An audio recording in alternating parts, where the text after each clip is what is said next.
Okay, it's the last part. Let me type this expression, okay, and see what's going to happen, right? F of x equals a times, in this case, because we have this parenthesis, you don't need to put the space or star there. So a times x plus b squared plus c. Okay, hit enter. So it looks like it's nice, right?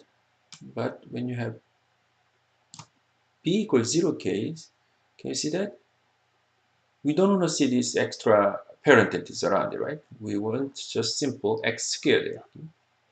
And what happens if x equals 0? Ooh, that's really bad, right? We don't want to see the entire term, right? We only see 2 there, okay? So that's the kind of situation. And if you just place that function here, right? So now the name of that is f, so we just put f there. Then it's just giving us that kind of bad expression there, okay? So yeah, we have some experience. Okay, then instead of function, how about conic, right? So how about typing y equals a times x plus b squared plus c. Then it'll accept that as a conic section. Yes, okay, so it looks like if we have something other than, looks like it's okay, right? So let me put that one over here. Now the name of this conic section is G. So put G, click OK. Okay, we're expecting some pictures here.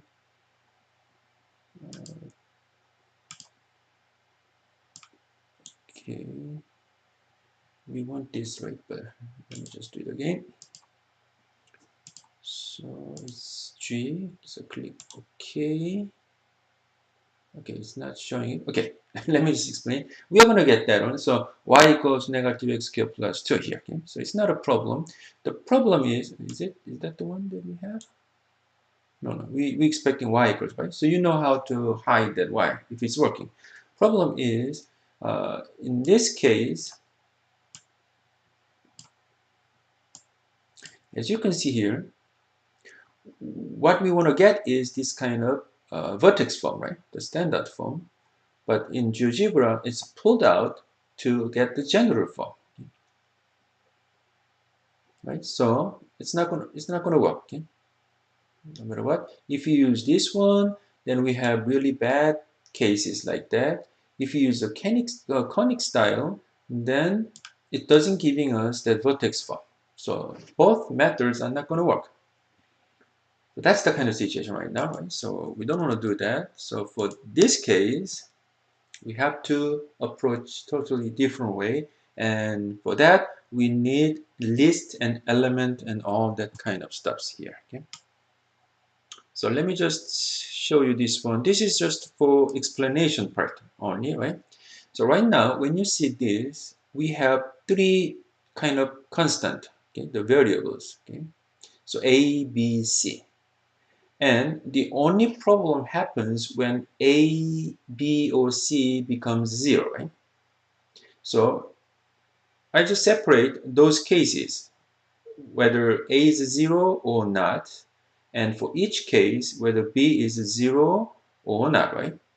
And for each of that case, whether C becomes 0 or not, okay? Then let's look at this case. What happens if A, B, C, all of them become 0? Then we want f of x equals 0. So we are going to put f of x equals there. So the output is the right-hand side of this expression. We want 0. What happens if A is 0, B is not 0, and C is 0? So if even B is not 0, still, because A is 0, we lost this entire term, right? 0 times something. So we still have the C value, which is 0. So no matter what happens on B, if A equals 0 in this vertex form, then the output must be only C, right? The only problem is when all of them C, or when C equals 0 case, if you just put C as a command, then you lost it. It doesn't show that as a 0, right? So if it's a 0 only, then we want to put 0. And if it's not 0, if C is not 0, then we want to get the value for C. Okay? So it's a dynamic text, right? So it's not C, but it returns the value of C at that time, right? So it's easy when A equals 0. But if A is not 0, then we have to separate into these 4 different cases one by one. So if all of these B and C's are 0, then we want AX squared simply, right? And if C is not 0, then AX squared plus C, right? And if B is not 0, then we have to have X plus B within that parenthesis, right? And believe me, if you have that one and you typed in there, then as you can see in that website, when B becomes negative, then expression shows X plus negative 2, something like that, right? So we don't want to do that. So we make another extra expression for X plus B alone, and I name it F0 as a function. So I need to define F0 of X equals X plus B. And for these cases, we need those X plus B for the expression, right? Then instead of typing in X plus B, we just use F0 for that expression. Okay? Then it gives us that changed form of it. Okay? So just believe me. Okay? So these are the cases. So we want to put this in the text, right? But before doing that, let me just assign those functions, right, for this. So first, okay, I need to show this one. So let me just show this way. For this case, first, f0 of x equals x plus b, right? Okay, so, okay, we need f0, but somehow this one does not appear over here. So just a second. Okay, so f0 is that one, and we don't need to show that graph here, right? So let me just hide it. And the next one is these 4 functions, right? So f1 of x equals a times x squared only, right? So that's the one, and of course I don't need to see that. Okay, f2 of x is a times x squared plus c.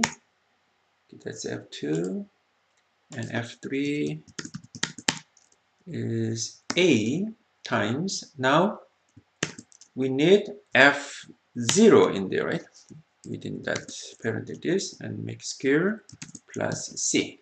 Oh, no, there's no c for f3, so that is enough. Okay, click that, enter.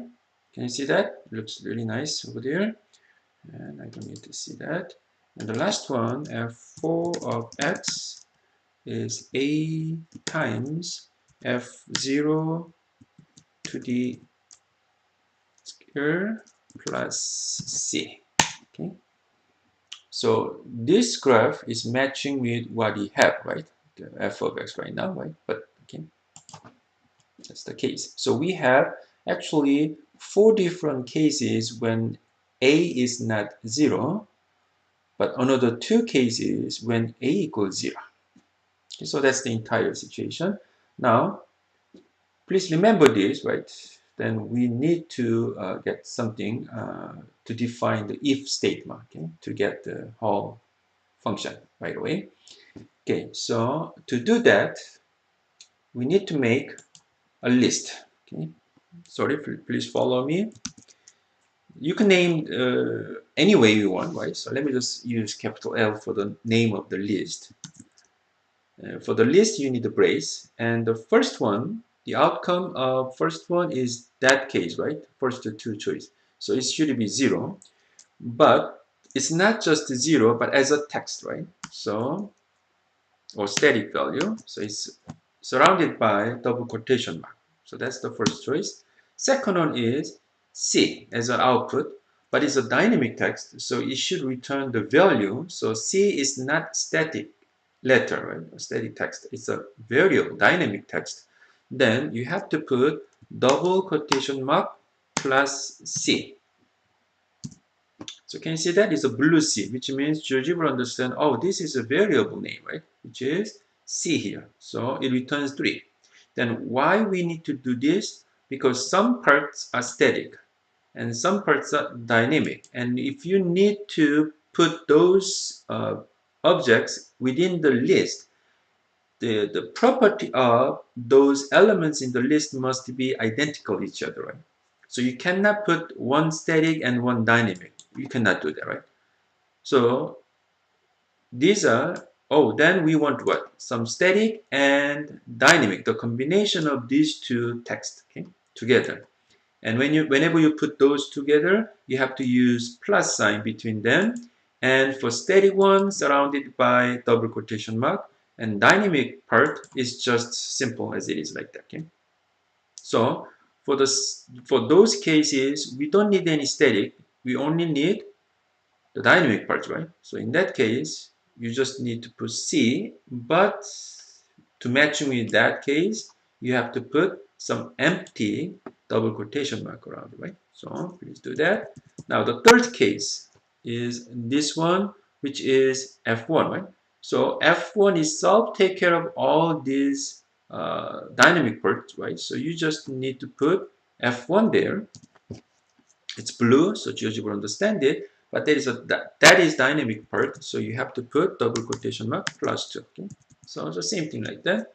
So next one is double quotation mark plus F2 and double quotation mark plus F3 and double quotation mark plus F4. Okay? So we take care of those 6 different cases. Okay, good. Hit enter. We got those lists. And as you can see here, now you see all this kind of as a fixed static text, right? 3 negative 3x squared. But when you change the value over there, then that values are changing. For example, like C becomes 2. Then can you see that? It's changed 2, right? And right now A is negative 3, so you got negative 3. But if we change negative 2, that is changed 2. Okay. But anyway, the properties of those elements in this list are same. Okay. So that's how you handle. Okay, then the next one is whenever we make the list, you can see that in that case, so you don't need to show that as a result. Okay. Now this is the kind of last. Okay. Finally, our goal was to get the text, right? Looks like this way, but it's kind of dynamic text. So instead of take care of when A equals 0 and B is 0, then it should be something. No, we want to get those results already. So all we need is for the given certain condition, like when A is 0 or not, whatever, then we just pinpoint which elements we want to use, okay, from this list. That's all we need. So to get this result, all we need is go to text and click here. So let me change this here. And to show you guys, let me just extend a little bit for that.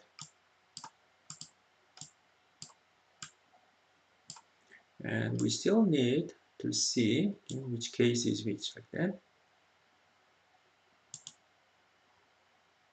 So in this text, of course,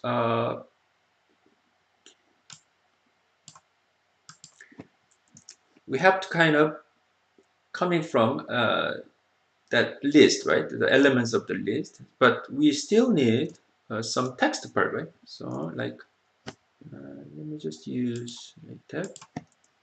F of x, right? Equals, right?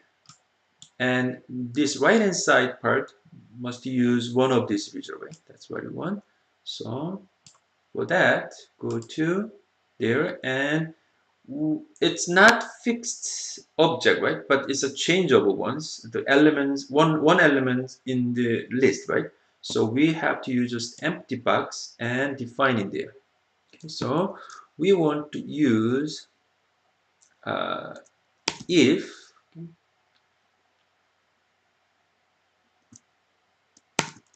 A equals 0.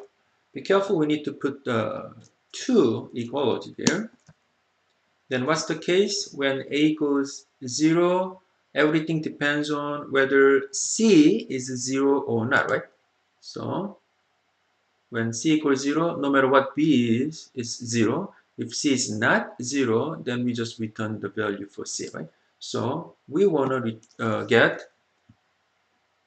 0, same as before, right?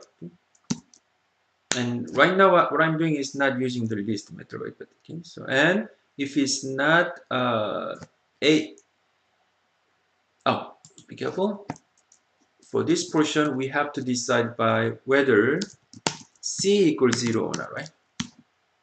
So we have two conditional statement, right? So when A equals 0, okay. Then if C equals 0, okay. If both satisfied, then we want to get 0. But if A is still 0, but C is not 0, then we want to get C. But it must be also matching like this, right? So can you see that? So this portion is the second if part, right? So it returns either 0 or C, the dynamic value for that. But this it happens when A equals 0. So what happens if A is not 0?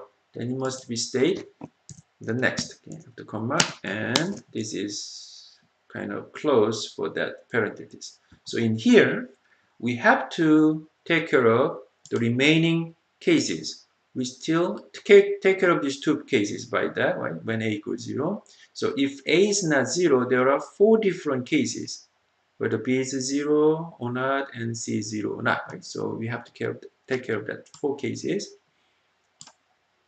So in here, let's do this way. If now B equals 0 or not, right?